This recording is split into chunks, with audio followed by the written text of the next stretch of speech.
लम्कीचुवा उद्योग वाणिज्य संघको 8औं वार्षिक साधारण सभा शनिबार लम्कीमा सम्पन्न भएको छ। लम्कीचुवा उद्योग वाणिज्य संघका अध्यक्ष पदमराज चौलागाईको सभापतित्वमा भएको कार्यक्रमको प्रमुख अतिथिमा लम्कीचुवा नगरपालिकाका उपप्रमुख जुना चौधरी रहनु भएको थियो।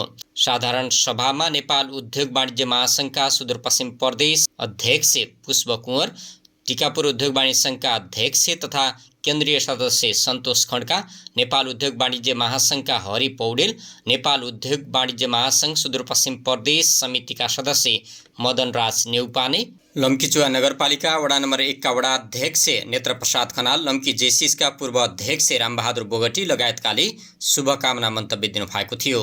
साधारण सभामा संस्थाको संस्थागत प्रतिवेदन महासचिव पुष्पराज ढकाल, प्रगति प्रतिवेदन अध्यक्ष पदमराज चौलागाई र आर्थिक प्रतिवेदन संस्थाका कोषाध्यक्ष अमित भण्डारले गर्नुभएको थियो।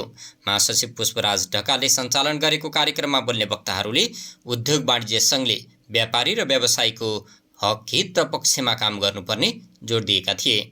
साधारण सभाबाट आज नयाँ नेतृत्व समेत चयन हुनेछ। नयाँ नेतृत्वको लागि अहिले निर्वाचन प्रक्रिया जारी छ।